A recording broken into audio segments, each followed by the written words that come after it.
Greetings and welcome to week 6 of Security 6000. And today we're going to talk about weapons of mass destruction, specifically focusing on nuclear weapons. Now, I'm sure this is a very difficult topic. It's a very controversial topic, and that's why I picked why Iran should get the bomb. Because, hey, you can't get more controversial than that statement. Nuclear weapons are these amazing destructive weapons, right? That can take out entire cities and states even. If you consider the size of Israel, it's about 9 or 11 kilometers at its strategic narrowest point. So one atomic bomb, maybe three, would completely annihilate Iran completely. So why should Iran get the bomb? Think about it, right? What a great article. What a great title. And I think he did that particularly to get people thinking about the issue. So let's put it into context. The first use of an atomic weapon was in 1945 with the bombing of Hiroshima and Nagasaki. Now, the United States had a very difficult decision to make. Use those weapons or launch an attack on the Japanese mainland, and it was estimated that 1 million American soldiers would die in the effort. So by bombing these two cities, the United States could effectively force Japan into surrender and save 1 million lives, 1 million American lives, and untold numbers of Japanese soldiers and civilians. The use of the atomic weapon is in Japan is basically, how many people do you want killed? And so when you think of international security, I think it's important to realize that on many occasions, it's about making the better decision of two very suboptimal options. So you're not going to have the perfect solution. You're going to have to choose between two very difficult decisions, two difficult options, and sometimes you just pick the option that is least bad, if that is a word. And so that was a choice that Harry Truman had at his disposal, right? He had to figure out what would be best for the United States, and the use of the atomic bomb on Japan was probably the better decision, just given the amount of people that would have to be killed in order to achieve that political goal. That being said, we have to look at two different things. The first thing would be offense-defense theory. That's the first thing. And the second would be mutually assured destruction, the concept of mutually assured destruction. So the first thing, offense-defense theory, is simply the argument that if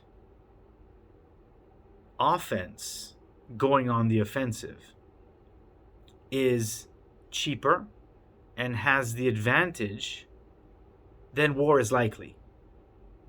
So if you look at World War I, that is when the benefit was on the offensive side, right? Germany had to decide to go to war and had to do so quickly using railways in order to shift troops from the western flank with a quickly defeated France, and then shift over troops to the eastern flank in Russia. So knocking out France and then knocking out Russia, very quick victory. And a victory is necessary or is predicated on attacking first. So offense-defense theory posits that if the advantage is on the offensive side, then you're going to go on the offensive. Now, if the advantage is on defense, so not attacking first, then you're not going to attack, you're going to defend. Now, hold that thought, and let's look at mutually assured destruction.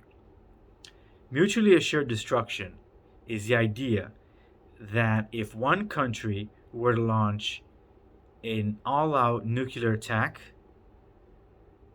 on another country, then the country being attacked will do the same.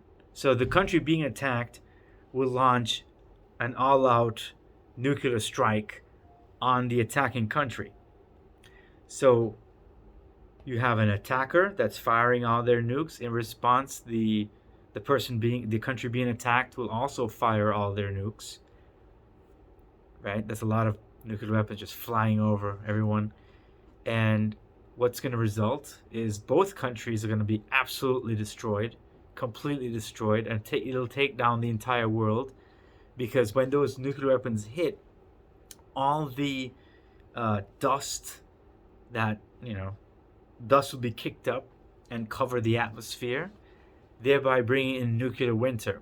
So it's gonna be basically the coldest we can ever be, because countries in the Caribbean are just going to be covered with snow because of this fallout. Nobody wants that, right? So, let's avoid that. Let's not do that, because it's too expensive. So when it's too expensive to go to war, defense, no country will go to war.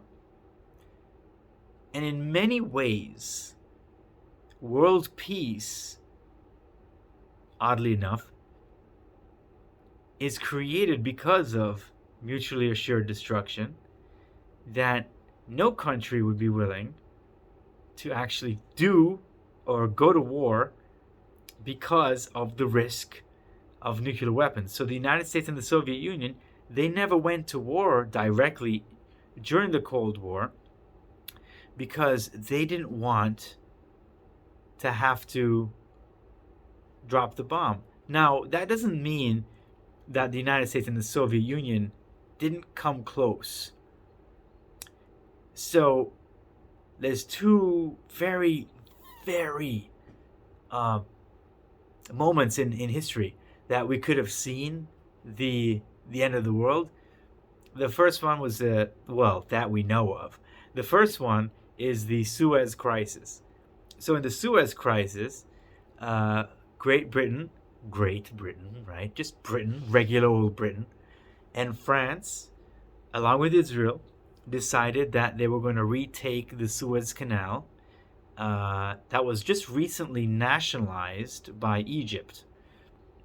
So the Britain, France, and Israel launched an attack on the Suez Canal and Egypt. Egypt responded, but they were losing the canal, so they called the Soviet Union for support. And the Soviet Union, they were going to get involved. And it was possible that this was going to escalate and bring in the United States. But Eisenhower, in all his genius, he actually did not get involved. He did not get pulled into the conflict. And he basically threatened the Britain and France to pull back. And if they didn't, the United States would absolutely destroy the franc and the pound. These two currencies were also, especially the pound, was going through some incredible dislocations. There was a lot of pounds, like what's going on right now. The pound is decreasing in value, and so you don't want it to decrease it too much, because that would hurt your economy. So the United States said, either you pull out Britain, or else we're going to destroy your pound. And with that threat, Britain and France hightailed it out of there, and Israel did too. So Egypt got to keep its the Suez Canal, and Britain and France realized, hey, we're not the great powers we used to be, back in the old days. we no longer have that global power. We now have to play second. We're second banana now to the United States. That's the first one where we almost went into conflict with the United States almost went into conflict with the Soviet Union. The second one, I think all of you should be familiar with, is the Cuban Missile Crisis. So the Cuban Missile Crisis, the United States put missiles in Turkey, nuclear weapons, and that's a bit too close to home for the Soviets. So they decided, you mess around with me, I'm gonna mess around with you. And so the Soviets put missiles in Cuba, and that's just a bit too close. That's 90 miles away from the United States, and Kennedy wasn't gonna have it. So instead of invading Cuba, as he was advised by his, the military-industrial complex, among others, the Kennedy decided not to go down that route, and that he's going to follow through with the embargo, or what he called the quarantine. I believe that's the terminology. Quarantine. He didn't use embargo because embargo is an act of war. He just wanted to place a quarantine. And eventually, with diplomacy, the United States removed the missiles out of Turkey, and the Soviet Union took their missiles out of Cuba. So, remarkable moment in human history of how saving face became a central thing, a factor to consider in great power politics. So, and here's a difficult. Many of you might have difficulty with this, but nuclear weapons makes all of that possible, because the risk of escalation to nuclear war is so much. It's so suboptimal, right? It's something you want to avoid, and so you're gonna choose negotiation. You're gonna choose diplomacy. You might even choose appeasement rather than going to war with another country with nuclear weapons, and thereby creating peace and tranquility, right? That's one of the things. The Soviet Union, the Cold War never went hot because of nuclear weapons, right? So nuclear weapons might be, in a weird way, the cause of peace in the international system. Peace meaning the absence of great power war. It does not mean the absence of war. Right now we have a war in Ukraine and Russia, where Russia is using or threatening to use nuclear weapons on Ukraine because of the difficulty of fighting in Ukraine. The Ukrainian territory is extraordinarily important for Russia, and so Russia is aiming to win in Ukraine. They will not accept a Ukraine that is close or a member of NATO. This is clear, right? This seems pretty clear. And so they are willing to push the envelope and to use nuclear weapons. Now, the type of nuclear weapons they want to use might not be those big ones, but those smaller ones that you might have heard, the tactical nuclear weapon. So Russia has a numerical advantage in tactical nuclear weapons, and their willingness to use it should pose a unique challenge to those who advocate for nuclear weapons or advocate for the more is better approach. Obviously, I think the type of weapons that Waltz is arguing for is the strategic ones, the big ones, the ones that can take out an entire country.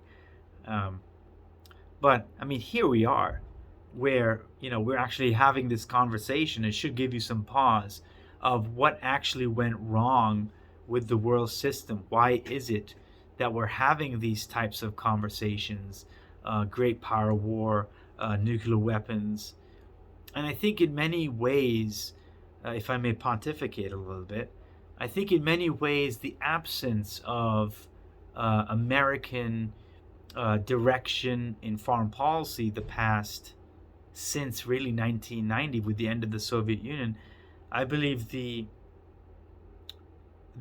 power was wasted. Let's just be I'm going to be frank. The United States wasted its power during the unipolar moment. It engaged in things and places, that it might not, or, it didn't really quite benefit them. Somalia, the embarrassing situation there, of course, Afghanistan and Iraq. And these are trillion-dollar wars. I've read reports that the war in Iraq cost $5 trillion. The war in Afghanistan cost $2 trillion. So that's $7 trillion right there, and that doesn't even count the veterans that come back from the war and are not. They have the PTSD issues. That doesn't even count for the human costs of helping to repair or make things right with those individuals. So it's a going to war is not an easy thing, but yet here we are, where the United States is funding this war in Ukraine to facilitate a weakened Russia. And I think in many ways the United States is playing with fire. The same thing goes with Taiwan. I think that in Taiwan we could see a real challenge with China actually bolstering its nuclear weapon count. So it seems like nuclear weapons are proliferating in a deeper way, where what that means is that countries are investing more and more in nuclear capability. Waltz would argue that this is a good thing because the more is better, right? So in the Waltz article, so he starts off by saying that a nuclear-armed Iran is the worst possible outcome because it would create disorder in the Middle East. If Iran uses nuclear weapons on Israel, that would eradicate the Jewish state. That would take out a large portion, like a huge ally, a significant ally, and of course, not even mentioning the crimes against humanity that will result. Now, Israel has never confirmed nor denied that it has nuclear weapons, but I'm pretty much confident that they have at least 100 nuclear weapons at their disposal. Now, that's not to say that this strategic ambiguity is it's probably a good thing, because Israel can have its cake and eat it too. They don't have nuclear weapons, but they have nuclear weapons, and that question should basically limit the adventures of attacking countries. Maybe a country wants to attack. Now, Israel he has a monopoly on nuclear weapons in the Middle East. They took out Iraq's nuclear weapons facility in 1982, and interesting story, but Iran actually helped Israel do that. So Iran was at war with Iraq in the 1980s, and in 1982, Iran helped gather intelligence for Israel, so that Israel could launch an attack on Iraq's nuclear reactor. In 2011, and the article says 2007 as well, Israel carried out a strike against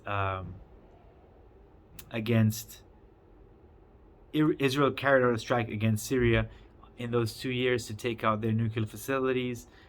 So Israel is doing an incredible job maintaining its monopoly on its nuclear weapons.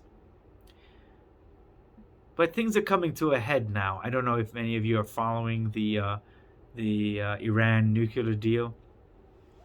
The JCPOA or the JPCOA, fancy term. But the Iran deal is an attempt by the United States and Israel and the rest of the world to monitor and ensure that Iran does not acquire nuclear weapons. So the status quo before that, before the Iran deal, which was an endeavor led by the Obama administration, the Bush administration sanctioned and tried to convince people to avoid doing business with Iran. Obama came in and said, we're going to try something else. We're going to try to. We understand that Iran's sovereignty. Iran is a sovereign state. That if they wanted nuclear energy, then they can invest in nuclear energy and enrich uranium. But if you read the text, if you read Collins, you realize that in order to create nuclear energy, you need to enrich uranium. Well, you need to enrich uranium in order to get a nuclear weapon. So how do you monitor that? How do you make sure that the enriched uranium is being used for energy rather than being used for a nuclear weapon? And that's why the Iran deal, as a regime, is hoping to provide transparency so that all the international community can monitor and make sure that Iran uses its enriched uranium in a responsible, non-military way. Of course, countries cheat all the time. And here's another question. Why would you need nuclear energy when your country produces oil, right? You have a lot of oil. Why do you need nuclear energy, right? That's how I kind of interpret it, right? I mean, you can interpret it your own way, of course. If we're talking interpretation, right? This is an interpretation. It's not objective in the sense I never did any research to figure out the motivations. But my guess is that if you have oil, right, you don't need nuclear energy. You can spend that money, instead of enriching uranium, you can open some schools, or you can have proper hospital facilities, or maybe even try to create some stability in your country, right? Because Iran right now is undergoing some serious political instability due to a woman who did not wear her hijab properly went to prison, and then she suffered a head injury or an injury, and it was said that she died of heart problems. So, that's causing mass protests in Iran. So the hope is that maybe that regime will just collapse, and we don't have to worry about this particular problem. So Israel should be concerned, right? I mean, the Wall says that Israel doesn't need to be concerned because of mutually assured destruction and all of that. But let's think about it. If one bomb gets through Israel's missile defense systems, and they have pretty good ones, David Sling and another one, the Iron Dome, and these are meant to shoot down smaller missiles from Hamas or from any country, smaller missiles, not as fast as, say, an intercontinental ballistic missile or a hypersonic missile. But these things are improving with time, and with early alert systems that Israel might be able to shoot down, an onslaught of missiles coming its way. However, if one gets through, it will be absolutely catastrophic. I think Waltz doesn't really understand or appreciates the strategic depth of Israel being a vulnerability like that. And I think Iran, if you take a social constructivist look, Iran sends the wrong signals by calling Israel for Israel's destruction, by calling for the West's destruction. So, I mean, if somebody's calling for your destruction, you're not going to be happy about that. You're going to be worried about their nuclear endeavors, their nuclear ambitions. Another problem that I think Waltz sort of, doesn't address, with all due respect, of course, is that Iran is a sponsor of terror. Iran has a vast army and military with some offensive capability, but mostly, not so much. But you start to realize that with nuclear weapons, that creates a shield that Iran might use to launch an offensive. So that's another thing you kind of have to be cognizant, be aware of. That Waltz might not have, like, his argument is okay. It's basically that mutually assured destruction is it's gonna cause stability and peace. But there's other things that we need to consider, right? And I think that by pointing out these difficulties in Waltz's argument, I think we can get a better understanding of the situation. So he argues that Pakistan and India have nuclear weapons, and they never went all out, right? They never went all out, and so we can generalize in this particular case that they won't go all out either, Iran and Israel. And that's why he suggests that maybe Saudi Arabia have nuclear weapons, that Turkey might get nuclear weapons, and that way we can balance the international system together. And there might be something to that. But I'm a little concerned, just given the way that the world's been developing. But why? This is a good way to end the lecture, or end this little video, this little summary.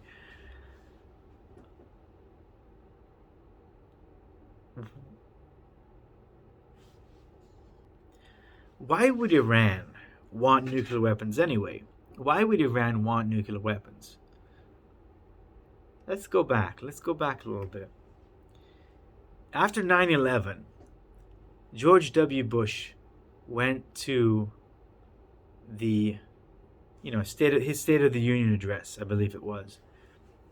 And he called Iraq, Iran, and North Korea the axis of evil. The axis of evil. And in 2003, Iraq went through regime change. So the United States, along with coalition forces, went in and overturned that country entirely. Iran was watching. North Korea was watching. Countries that were on America's naughty list, right? They were watching. And they realized that, well, we might be next. The United States has a huge military, and we might be next. And so, what better way than to, protect yourself by gaining nuclear weapons that you can use and in defense of your country and your regime, and the United States will not mess with you. So I think that's part of it, that the United States went a little too far and caused Iran and North Korea, these countries in particular, because he identified them as the balance to be, the axis of evil. So they saw that and they said, well, we better learn from the Saddam Hussein's example, and we better get nuclear weapons of our own. So again, nuclear weapons are more for defense, to make sure that no one attacks you. Again, mutually assured destruction, offense, defense theory. All of this is to attain balance. And I think Waltz does a great job talking about that need to create balance in the system, to create security. Because remember, the balance of power is at the center of countries' ability to preserve their autonomy, their security, right? Their national security. It's vital that you understand that. If you understand anything in this course, it is the idea that states, regardless who they are, Russia, China, Iraq, Iran, United States, it doesn't matter who they are, and who they think they are. At the end of the day, they want to protect and secure themselves from other countries. And this is how the world is, apparently. Um, so we have to be aware of that. We have to be aware. We have to understand that the limitations. Um, and there's also biological and chemical weapons. But you can check that out in the Collins textbook. A little bit deeper, they give you good examples of that. Hold on a second. So there are, biological and chemical weapons, but there is also dirty weapons, which is very much like a nuclear weapon, but without the sophistication, and for the sake of spreading radiation and just killing as many people and making people sick, as many people as possible. And so these are one of these, the dirty bombs are something that we need to look out for. We don't want that. We don't want fissile material to get into the hands of terrorists, because terrorists are more likely to use this sort of weapon. Then there's, of course, chemical weapons, and these could be any such weapon, such as nerve agents, maybe a choking agent. There's also those chemical weapons that target your respiratory system. We saw one in Japan detonated. You can make these chemical weapons out of basically household materials. It's very scary when one thinks about that. That chlorine gas can be made very quickly and simply. I'm not going to get into that. How to make chlorine gas, of course, because I no, I don't want to do that. But there's also biological weapons, and biological weapons could be very much a disease. Think about diseases, biological weapons, disease, anthrax. There was one known case of a biological terrorist attack, and it was a religious cult in the Pacific Northwest that basically sprayed E. coli on salad bars in the town that they were in. And so that's, again, very scary stuff, but it's something that we have to be aware of going forward, that there are cases of chemical attacks in, like, for example, the one in Japan, the Aum Shigeru, a Japanese cult. And then there's, of course, the anthrax attacks, and when people began after 9/11, people sent envelopes filled with anthrax across the United States. Another very scary time. Right after 9/11, you have this sort of thing going on. I remember that because I was a kid, and my dad told me, if you see white powder in an envelope, try to not throw it around everywhere, but be calm. Just put it down and call the authorities. Now, the weapons trade, this is a bit different. This is a bit, I linked it to this because of this week, because it deals very specifically with the idea of weapons and how weapons might proliferate through markets. I'm not sure if I'm sure you might have heard this. In early 1990s, with the collapse of the Soviet Union, corrupt officials began selling weapons to anyone and everyone who wanted. And so a lot of these weapons went to Africa and the other parts of the developing world. And that's why one of the reasons why there were so many conflicts in the 1990s is because of the proliferation of these weapons, especially the AK-47, which is basically, it was prolific.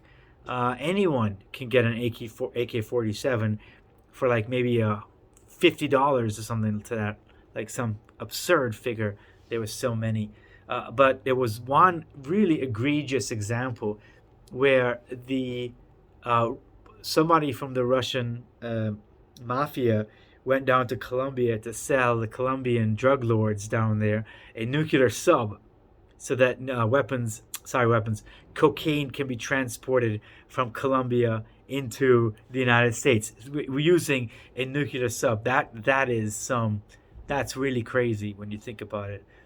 Um, and so weapons transfers, weapons markets, how weapons can trade on the black market. If you want a weapon, if you want a gun, you will get a gun.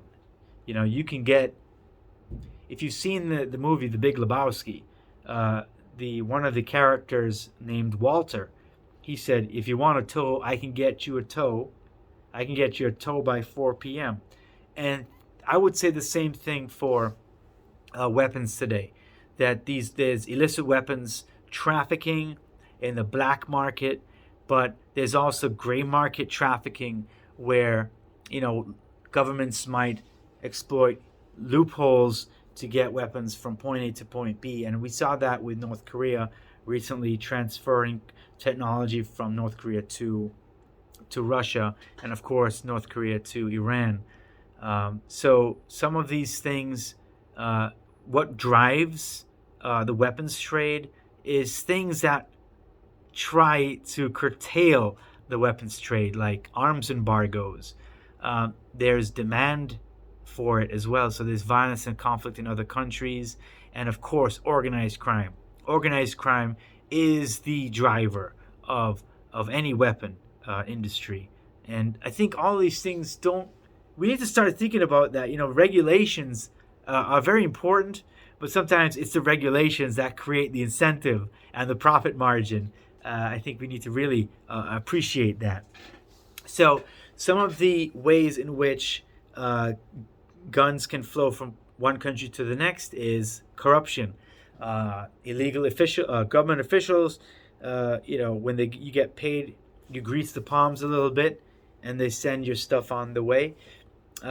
Some resale is done illegally, so gun owners might not have the necessary paperwork or do things illegally, no background checks and so forth. Then of course there's theft and looting in many countries in the developing world. You hear instances where an entire police station was raided for the weapons.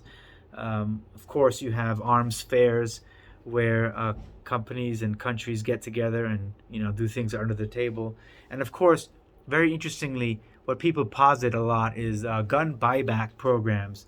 So sometimes with gun buyback programs, you have a gun, you say, okay, I'll give you $100 for this gun. That's the government. And the individual goes and sells a gun to the government, and they get that $100, and that $100 goes to buying something more destructive. So there's a lot of problems here, and it's a whole literature on the subject, and the United Nations is trying to clamp down on this, but again, that just makes it all the more lucrative, right? So lots to unpack, and I summarized most of the topic for today. And again, if you have any questions, just feel free to email me, and I'll love to speak with any of you. And yes, that's it. Well, thank you so much for your attention, and until next time.